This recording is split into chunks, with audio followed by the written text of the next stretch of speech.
नहमदुहु व नसल्ली अला रसूलिहिल करीम अम्मा बाद फ़ाऊज़ु बिल्लाहि मिनश शैतानिर रजीम बिस्मिल्लाहिर रहमानिर रहीम। औज़ सामईन अस्सलाम वालेकुम। आज मैंने आपको हज़रत अब्दुर्रहमान जामी रहमहुल्लाह के बारे में बताना है।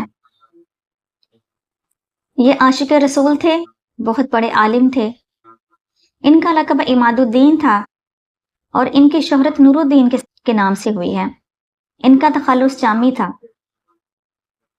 इनकी विलादत 7 नवंबर 1414 में अफगानिस्तान में हुई थी।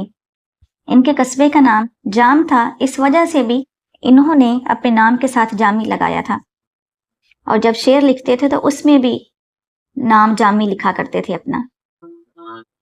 इनके वालिद दश्त में रहते थे, जिसकी वजह से इनको दश्ती भी कहा जाता था। इन्होंने इराक से दरसे निज़ामी किया। बहुत बड़े आलिम थे और बहुत बाअमल थे। इनकी लिखी हुई किताबें और मुख्तलिफ स्पेशली ग्रामर की किताबें, सर्फ और नाहव में इन्होंने बहुत काम किया। आज तक मदरसों में पढ़ाई जाती हैं और तालिब इल्म इनके इल्म से फ़ायदा उठा रहे हैं। ये बहुत बड़े शायर थे, अदीब, मुसन्नफ़ और आशिक रसूल थे। इन्होंने अरबी और फ़ारसी सीखी और नातें जो थीं वो भी अरबी और फ़ारसी में लिखते थे। इल्लामा इकबाल ने इनके बारे में कहा है कि हज़रत अब्दुर्रहमान जामी का इश्क देखना हो तो यूं लगता है कि जैसे इनका इश्क बिलाल हबशी रज़ियल्लाहु तआला अन्हु जैसा है। इन्होंने बहुत सारा नातिया कलाम रसूलुल्लाह सल्लल्लाहु अलैहि वसल्लम के लिए लिखा। इन्होंने एक नात लिखी और ये सोचा था कि ये नात मैंने रसूल करीम सल्लल्लाहु अलैहि वसल्लम के रोज़ा मुबारक पर उनके पास जाकर उनको सुनानी है। अक्सर ये चलते फिरते नातिया अशआर पढ़ते रहते थे, जिसमें रसूल करीम सल्लल्लाहु अलैहि वसल्लम के साथ इनकी वालिहाना मोहब्बत का अंदाज़ा होता था। और हवा को अक्सर कहते थे, नसीमा जानिबे बतहा गुजर कुन जी अहवाले मोहम्मद राह गुजर कुन। हवा को पैगाम देते थे कि जब तुम मदीना जाओगी तो जाकर रसूलुल्लाह सल्लल्लाहु अलैहि वसल्लम को मेरा हाल सुनाना, मेरे दिल का हाल सुनाना। और बहुत तलब थी इनको नबी करीम सल्लल्लाहु अलैहि वसल्लम की के रोज़े पर हाज़िरी देने के लिए। एक दिन तुर्की से एक घोड़ों का काफिला जा रहा था, तो उन्होंने कहा कि मैं इस काफिले के साथ जाऊंगा। घोड़ों में से एक घोड़े पर आप भी सवार हो गए। काफिले वालों से कहा कि मुझे भी मदीने की हाजिरी के लिए ले जाओ। आप वहां से चले हैं और हज की भी नीयत थी कि मैं हज करने के लिए जाऊंगा और साथ रोज़ा रसूल सल्लल्लाहु अलैहि वसल्लम की ज़ियारत भी करूंगा।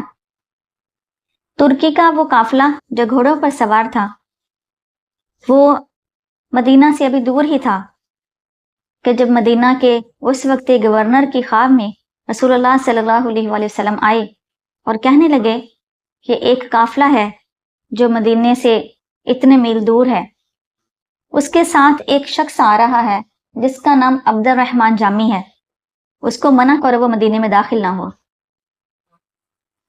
वक्त के गवर्नर ने सवारी पकड़ी और उस काफिले की तरफ चल पड़े। जाके काफिले वालों से पूछा, तुम्हारे दरमियान अब्दुर्रहमान जामी कौन है? अब्दुर्रहमान उठे, कहने लगे, मैं हूं अब्दुर्रहमान। कहने लगे, तुमने मदीने नहीं आना, तुम वापस चले जाओ। अब्दुर्रहमान जामी चुप कर गए। गवर्नर ने अपना हुक्म सुनाया और दोबारा मदीने की तरफ चले गए, लेकिन अब्दुर्रहमान जामी ने अपना सफर जारी रखा। तुर्की के उस काफिले ने कह दिया कि जब हाकिम वक्त ने आर्डर कर दिया है तो तुम्हें हम साथ नहीं लेके जाएंगे। उन्होंने देखा एक और काफिला जा रहा था। अब्दुर्रहमान जामी उस काफिले के साथ मिल गए और काफिले में बहुत सारी बकरियां थीं। बकरियों में छुपकर मदीने की तरफ रवाना थी। जैसे बकरी चलती है, आप उनके बकरियों के साथ छुप रहे थे। आपने अपने घुटने भी नीचे लगाए और कोहनियां नीचे लगाई और यूं करके जा रहे थे।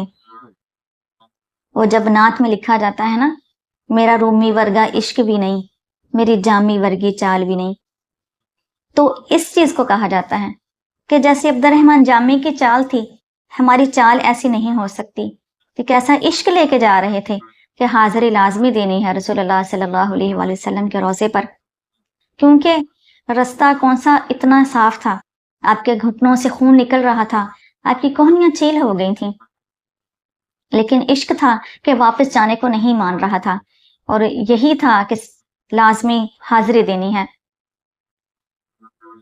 بکریوں کے ساتھ بہت مشکلوں کے ساتھ یہ سفر کرتے رہے۔ رات کا وقت ہوا، قافلہ آرام کے لیے ٹھہر گیا۔ مدینے کا گورنر پھر سے آیا اسی قافلے میں اور کہنے لگا، عبد الرحمن جامی، تمہیں کل بھی کہا تھا کہ مدینہ تم نے نہیں آنا، واپس جاؤ، تمہارا پھر سفر جاری ہے۔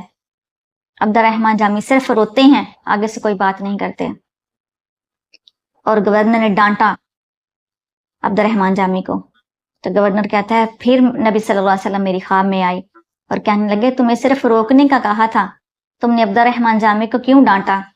تمہیں ڈانٹنے کا نہیں کہا تھا، تمہیں صرف روکنے کا کہا تھا کہ اس کو روک دو، وہ مدینہ نہ آئے۔ تو پھر عبد الرحمن جامی کو روک لیا گیا اور قید کر لیا گیا۔ پھر گورنر کی خواب میں گورنر نے رسول اللہ صلی اللہ علیہ وآلہ وسلم سے پوچھا، یا رسول اللہ، عبد الرحمن جامی نے ایسا کیا قصور کیا ہے کہ 3 راتیں ہو گئی ہیں آپ میری خواب میں آتے ہیں، مجھے کہتے ہیں کہ عبد الرحمن جامی کو روکو، لیکن وہ بھی کہتے ہیں کہ میں نے لازمی جانا ہے۔ تو رسول اللہ صلی اللہ علیہ وآلہ وسلم کہنے لگے، قصور نہیں کیا، عبد الرحمن ایسا عشق لے کے آ رہا ہے، ایسا سوز اس کے دل میں ہے، اگر وہ مدینے آ گیا تو مجھے روزے سے نکل کے اس کا استقبال کرنا پڑے گا۔ انہوں نے جو نعت لکھی تھی، کہنے لگے کہ جب جاؤں گا تو میں اپنے نبی کو ان کے سامنے، روزے کے سامنے کھڑے ہو کے سناؤں گا۔ وہ کہتے تھے، غریبم بے سہارم خاک سارم، یا رسول اللہ نگاہ یا رسول اللہ، کہتے میں بار بار کہوں گا، میں غریب ہوں، بے سہارا ہوں، میں خاک سار ہوں، مجھ پر نگاہ کرم ڈالیے۔